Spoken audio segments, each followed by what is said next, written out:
म्हणजे अजून तो घरी बोललेलाच नाहीये? बाबा अरे त्याच्या घरची परिस्थिती आपल्या घरच्या सारखी नाहीये. अगं तू माझेच मुद्दे मलाच काय सांगतेस परत? म्हणजे अगं म्हणून तर मी लग्नाला नको असं म्हणालो होतो ना. बाबा तुझं परत सुरू झालंय का? सुरू झालं म्हणजे संपलं कधी होतं ते? बाबा बास कर रे. मग काय म्हणजे फायनली तो घरी सांगणार आहे का नाही? मला तरी वाटतं त्याने सांगावं. त्याला काय वाटतंय? त्याला ते अवघड वाटतंय जरा. म्हणजे तुझं सासर कसं असेल याची तुला कल्पना येते ना? बाबा ठीक आहे, गंमत पाठ. पण म्हणजे पुनर्वसू हा ऑनेस्ट आहे, काम करतोय, त्याला शिकायचंय, नोकरी करायची वगैरे, हे सगळं ठीक आहे बरं का. अरे आता तू सही घेतलीस ना करारावर. सही घेतली ती का घेतली हे तुला चांगलं माहिती आहे. बघ मला हे सांगायचं आहे की तुम्ही लग्न करून त्या खेडेगावात जाण्यापेक्षा ना लग्न करा तुम्ही आणि छानपैकी इथे पुण्यात येऊन सेटल व्हा. म्हणजे काय व्यवस्थित होईल सगळं. हा कोणासाठी? सगळ्यांसाठी. मग आता तो घरी सांगणारच नाहीये असं तूच म्हणाली होतीस. तो अवघड होईल असं म्हणालाय. म्हणजे तेच. बाबा हेच जर मी केलं असतं तर चाललं असतं का रे तुला?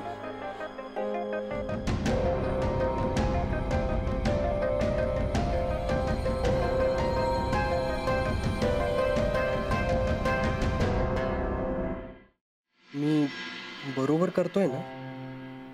असं गुपचूप लग्न करणं म्हणजे दादामाईंना फसवल्यासारखं होईल ना. छे, फसवल्यासारखं कसं? मी काही ते आयुष्यभर लपवून ठेवणार नाहीये. झालं की कळेलच. पण असा धक्का देणं बरोबर आहे का त्यांना? नाहीतर करणार काय ते काही ऐकायलाच तयार नाहीत. माझं नंदिनीशी लग्न झालं ना तर ना मी सुखी होईन, ना उर्मी, ना नंदिनी. आणि हे सगळं बघून दादामाईंना तरी काय मोठं समाधान मिळणार आहे? पुढे जाऊन ते मला हेच म्हणणार की आधी का नाही बोललास? माझा लग्नाचा योग खूप स्ट्रॉंग आहे असं दादा म्हणतायत. ते खरं आहेच. फक्त मुलगी कोण हा त्यांचा अंदाज चुकतोय. माझं मन मला सांगतं ब्रह्मदेवानं माझी गाठ उर्मीशीच बांधली आहे.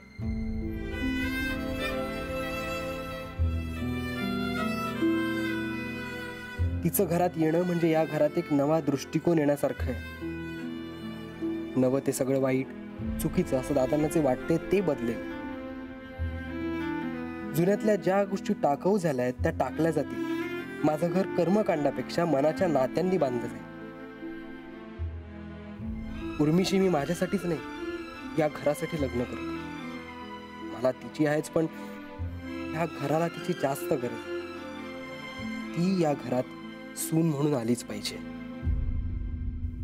वासू,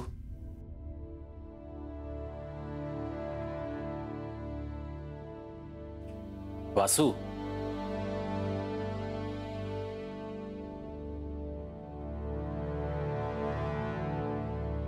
वासू, काय रे, काय चाललंय तुझं? कुठे काय? मग एवढ्या कसल्या विचारात गडला होतास? काही नाही. तू काहीतरी लपवतोयस का आमच्यापासनं? आमच्यापासनं म्हणजे? आम्हा सगळ्यांपासनं. आता तुम्ही सगळे झालात का? नाही, तसं म्हणायचं नव्हतं मला. तू ती म्हणालायस. तुझी लक्षणं काही ठीक दिसत नाहीयेत मला वासू. म्हणजे? भीती वाटते तुझी. काय झालं हसायला? काहीतरी आठवलं. काय?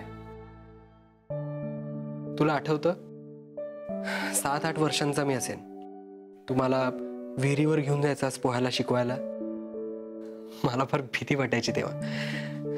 असं वाटायचं आपण पाण्यात बुडून आता मरणार. भीतीनं थरथर कापायचो मी.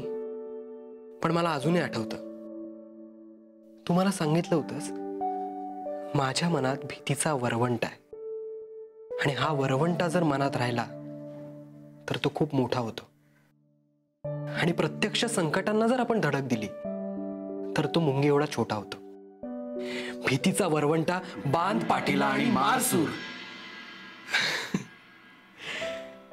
यानंतर मी पोहायला शिकलो ते वेगळं, पण मी जगायला शिकलो. तुझं हे वाक्य माझा आयुष्याचा टर्निंग पॉइंट ठरलं.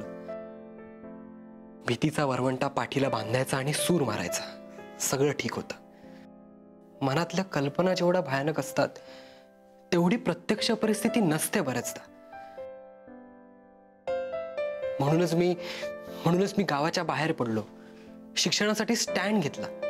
मी उभं राहू शकलो स्वतःसाठी, कारण मला कळलं होतं दादा काय म्हणतील हा माझ्यासाठी भीतीचा वरवंटा आहे. तुला ठरवता येतं, जे ठरवलं ते घडवून आणता येतं. ते चूक आहे का मग? नाही, त्यात चूक काहीच नाही, पण त्याचा दादांना त्रास होणं हे चूक आहे. मी हात जोडतो तुझ्या पुढे भाऊ, पण या घरादाराला त्रास होईल असं काही करू नकोस. हे बघ, तुझी ग्रहदशा ठीक नाहीये. तुझ्या डोक्यात पण घर असेल आता. तू काही दिवस या घराबाहेर पडू नकोस. काहीतरी अशुभ संकेत मिळतायत. तू घराबाहेर पडला नाहीस तर टळतील ते. ऐक माझं भाऊ, शुभ अशुभ हे आपण परिस्थितीला चिकटवलेले अर्थ आहेत जे बदलतात माणसानुसार, काळानुसार. उद्यापासनं तू मठात यायला लाग. हं? कशाला? दादांनी सांगितलंय.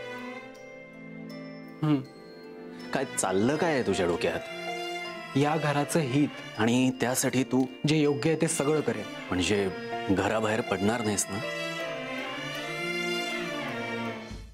सोडून जाणार आहेस का रे तुझ्या माईला? माझ्यावरची माया सुद्धा आटली का रे मेल्या त्या ग्रहांमुळे? माई, मी खरंच सांगतो, विश्वास ठेव माझ्यावर. मी परत येईन माई. मी तुम्हाला सोडून कुठेही जाणार नाही, कधीच. 17 तारखेला मी परत येईन.